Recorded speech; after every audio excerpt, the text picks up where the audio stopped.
Hello. Yay! Hi, how are you? I'm great. How are you? Yeah, good. Nice to meet you. So what inspired you to start off these self-defense classes? I work with an organization called Deaf Planet Soul. I'm the vice president, and we work to break down the barriers that exist between deaf folks here in Chicago and services all around the country. And we started these self-defense classes several months ago with funding from the Chicago Foundation for Women. And originally, they were weekly classes that were taught simultaneously in American Sign Language and spoken English. I taught the classes, and it was great. It was weekly. We were working out of the same gym that the video is actually recorded in, Chicago MMA. And we taught the classes for a while, and then we shifted over from a weekly class to a seminar. And right around the time that Donald Trump was really growing in power, we just so happened to have a class planned at the Turkish Community Center. And the class was scheduled for the Sunday after the election. And Tuesday night, he was elected. Wednesday morning, I got calls from Muslim women who knew about the class and asked if I planned to teach any like specific defenses against having a hijab torn off because like instantly this was happening to people.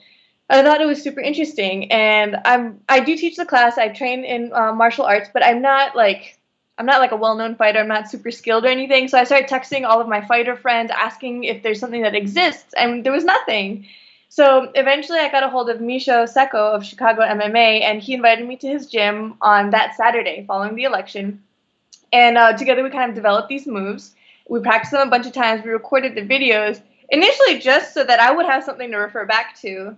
The very next day, we had that first hate crime survival seminar. It was really successful and so much fun, and we did a lot of self-defense practice. We did the moves that I displayed in the two videos, and a few days later, I posted them on Facebook just to have them out there, and I posted them at 10 p.m. I woke up the next morning with hundreds of notifications, and I thought my phone was messed up. I was shocked. So it was a bit overwhelming. It just spread from there. And what has the reaction been like? The reaction is crazy. Very positive for the most part. The video has been spread throughout Facebook. I think the video showing the grab from behind has been seen over 2 million times by this point. The other one, I'm not sure, a couple 100,000. And we've gotten a lot of visits to our website, which makes me happy, and a lot of requests for classes. So right now we're kind of just sorting through all the requests, trying to combine people in the same geographic region and make it happen for everybody. Um, why do you think these classes are important?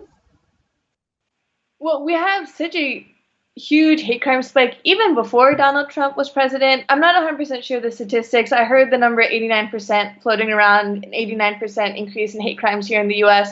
And we see it. We see it everywhere. I mean, so many of my friends and family have faced these hate crimes in recent months, even before he was elected president.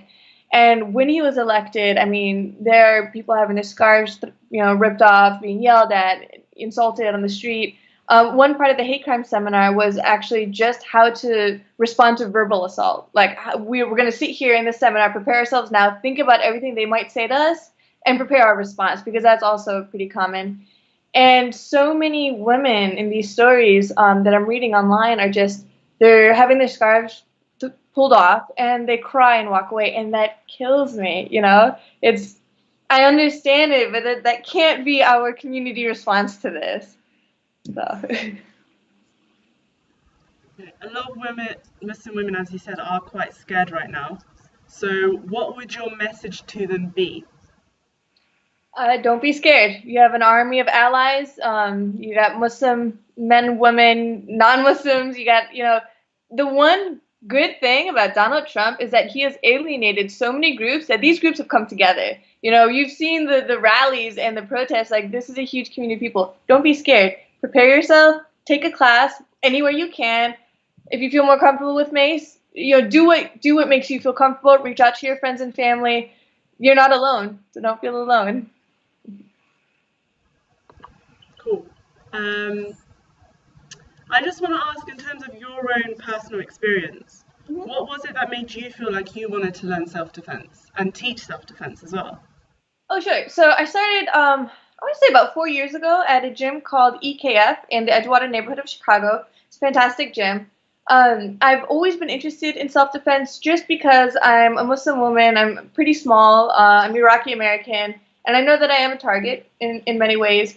And I live alone, so it's just knowing that I'm putting myself in a lot of situations where I might potentially become a target. I thought that to give myself even just the self-confidence of knowing that if something happens, I'm prepared. So with that in mind, I decided to start taking self-defense classes. I was doing Brazilian Jiu-Jitsu. That's my primary martial art. And I really loved it. Even the whole self-defense aspect kind of fell away because I just love the sport and I continued on. And then through my organization, when we were working to kind of develop programs, we realized that deaf women are 150% more likely than hearing women to experience domestic violence and way less likely to report it here in the U.S. So we decided, there's a lot of long-term stuff we can do about changing the dynamics of the patriarchy, but in the short term, we can teach these women how to kick butt.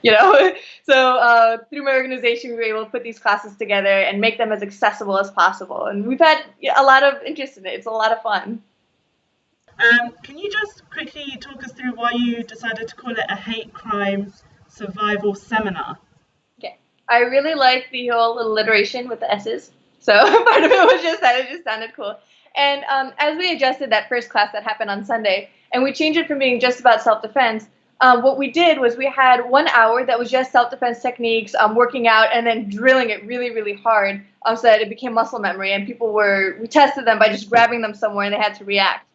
And then for the last, I think it was like 35 or 40 minutes, we just had a seminar, a discussion about how to handle hate crimes. So we talked about the bystander effect. If you're just sitting on the train and somebody who's not even a part of your community is the victim of a hate crime, how are you responding? And prepare yourself now so that you're not just sitting there on the train witnessing a crime. So how to respond, how to identify a hate crime, and how to report it, who to report it to. Here in Chicago, we frequently contact CARE, the Council on American Islamic Relations. CARE Chicago. And we talked about how to report to them. We had a whole banner up discussing if you're the victim of a hate crime, this is how you should react, this is how you should feel, this is what you should not do, if you feel that you're not in a safe situation. And so it was all just about hate crimes are happening now, this is how we respond to them. So kind of got the name from there. Great, that's perfect. Honestly, thank you so much, Zainab. Yeah, sure.